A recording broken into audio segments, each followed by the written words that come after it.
So in the last section, we ended by showing how large professional mining data centers have taken over the business of Bitcoin mining. And we showed the parallel to traditional mining with those open pit mines on the bottom, which you may know have been a huge source of concern for environmentalists over the years, asking how much damage are these pit mines doing to the environment.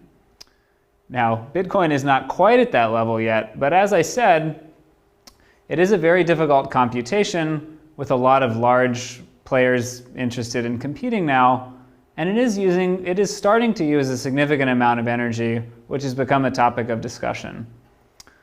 So in this section, we'll talk about how much energy Bitcoin is using and what that might mean for the currency and for the planet.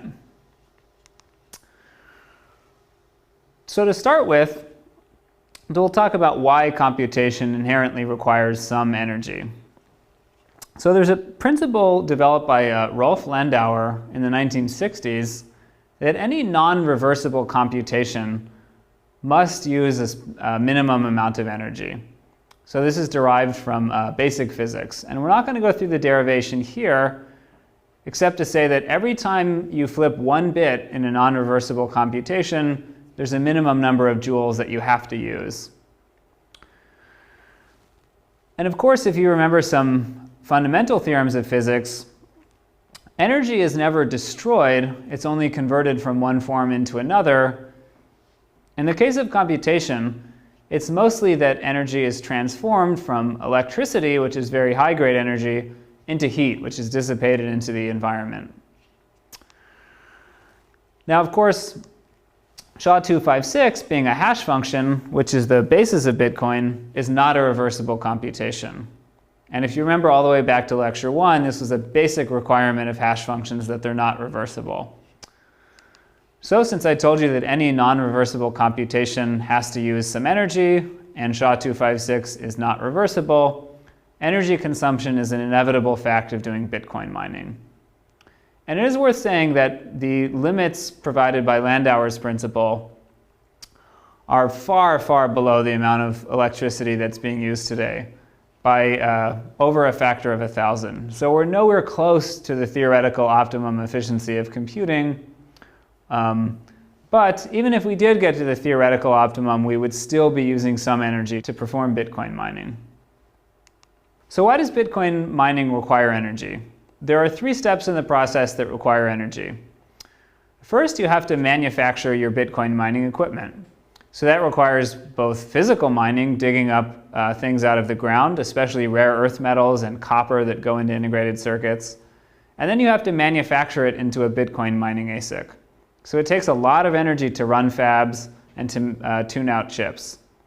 So all of that energy is called the embodied energy. As soon as you receive a Bitcoin mining ASIC in the mail that you order, you've already consumed a lot of energy, including the shipping energy, of course, just to get that to you before you've even turned it on and tried to mine Bitcoins.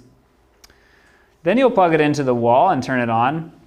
And of course, it will be drawing electricity constantly while it's on, and that's the electrical energy consumed in mining.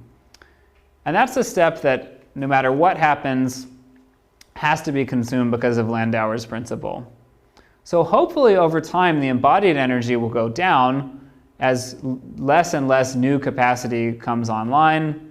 Fewer people are going out to buy new mining ASICs. They're being obsoleted less quickly. The existing fleet can last a long time. The embodied energy will be amortized over years and years of mining. But the electricity consumption, even though it will go down a little bit because rigs will get more efficient, that will be a fact of life forever. The other thing about both electricity and embodied energy is that both are probably less if you're operating at a large scale. If you're running a huge mining data center, you can do it more efficiently. It's cheaper to build chips that are designed to run in a large data center, and you can deliver the power more efficiently because you don't need as many power supplies. You can deliver all of the electricity to one place, and so on. But there's a third important component, which is cooling off your equipment to make sure that it doesn't malfunction. So if you're operating your equipment in Antarctica, maybe your cooling budget is very small, but almost anywhere else you're going to have to pay extra, usually electricity, to cool off your equipment from all the waste heat that it's generating. And the interesting aspect about cooling is that cooling actually costs more the bigger your scale is. So if you want to run a very large operation and have a lot of Bitcoin mining equipment all in one place, your cooling budget is going to increase because cooling that big mass is going to be much more difficult. There's less air for the heat to dissipate into surrounding your equipment. So how much energy is the entire Bitcoin network using? There are two basic approaches to trying to estimate how much energy the Bitcoin network is using. Of course, we can't compute this precisely because it's a decentralized network with miners operating all over the place who haven't documented exactly what they're doing. But we'll start with a really simple approximation strategy, which is to take the fact that about $15,000, and again that's 25 Bitcoin, of reward are created with every block, which is found every 10 minutes. So if we convert that to revenue per second, we get about 25 US dollars per second that are being minted and given to the mining community. Now, if the miners are turning all of those $25 per second into electricity, how much can they get? Well, at US industrial electricity prices, and this will vary from state to state or certainly from country to country, but we'll go with about 10 cents US per kilowatt hour. And kilowatt hour is kind of a funny marketing unit, so we'll go to the more standard scientific unit of the megajoule. So if the miners took those $25 that they earn every second and converted it purely into electricity, they would get about 900 megajoules every second. And of course, joules per second are just watts, so those 900 megajoules per second are 900 megawatts, or 900 million watts. A second way to estimate the same figure is to do a bottom-up approach, and to say, let's look at how many hashes the miners are actually computing, which we know by observing the difficulty of each block, and what is the best hardware that miners might be using. So if you look online at mining rigs that are being sold commercially today, one of the best performance figures that you'll see is rigs that are able to turn 1 watt of electricity into about 1 gigahertz of hashing. So they perform 1 billion hashes per second while consuming about 1 watt of power. And the total network hash rate is about 150 million gigahertz, or 150 petahertz. Of course, that excludes all of the cooling energy and all of the embodied energy that's in those chips, but we're doing an optimal calculation here. So if the entire network was running at about the efficiency of generally the better chips on the market, what would we get? If we just multiply these two together, we would get about 150 megawatts to produce that many hashes per second at that efficiency. So again, last slide I said at a high end, using the top-down approach, we estimated about 900 megawatt. And using the bottom-up approach, this is a lower bound, about 150 megawatt.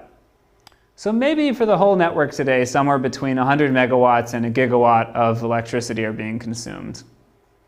In reality, of course, it's probably somewhere in the middle, and it's going to evolve over time, but that's a useful ballpark to think about right now. So how much is a megawatt? Well, we can look at what big power plants produce. So one of the largest power plants in the world, the Three Gorges Dam in China, is a 10,000 megawatt power plant. It actually has slightly higher capacity than that, but that's the average rate of power that's being produced. Whereas a typical large hydro plant is more like 1,000 megawatts. If you're interested in nuclear power, we can look at the largest nuclear plant in Japan, and that's about a 7,000 megawatt plant, whereas the average nuclear power plant is more like 4,000 megawatt. Or back in the carbon-heavy way of producing electricity, we can look at a major large coal-fired plant, and you might get 1,000 to 2,000 megawatts. So again, our high-end estimate was still that Bitcoin is consuming less than 1,000 megawatts. So the whole Bitcoin network is consuming less than a large power plant's worth of electricity. So it's not nothing. It still means that we have to essentially run a large power plant purely to power Bitcoin and not any of the other things that we need electricity for in the world. But it's not yet to the point where it's a large amount of electricity compared to all the other things that people are using electricity for on the planet. And it's certainly worth pointing out that any payment system is going to require energy and electricity. So when we look at traditional currency, a lot of energy is consumed moving gold bullion around, guarding the gold bullion, running ATM machines, running coin sorting machines, running cash registers, transporting the money around in armored cars. All of that is energy consumed by the traditional money system. So sometimes people have a tendency to think that Bitcoin is wasting energy because the energy is being expended in this SHA-256 computation that doesn't serve any apparent purpose. But you could also look at all of the energy used in a traditional currency system and say that it's also wasted and that it doesn't serve any other purpose besides maintaining the currency system.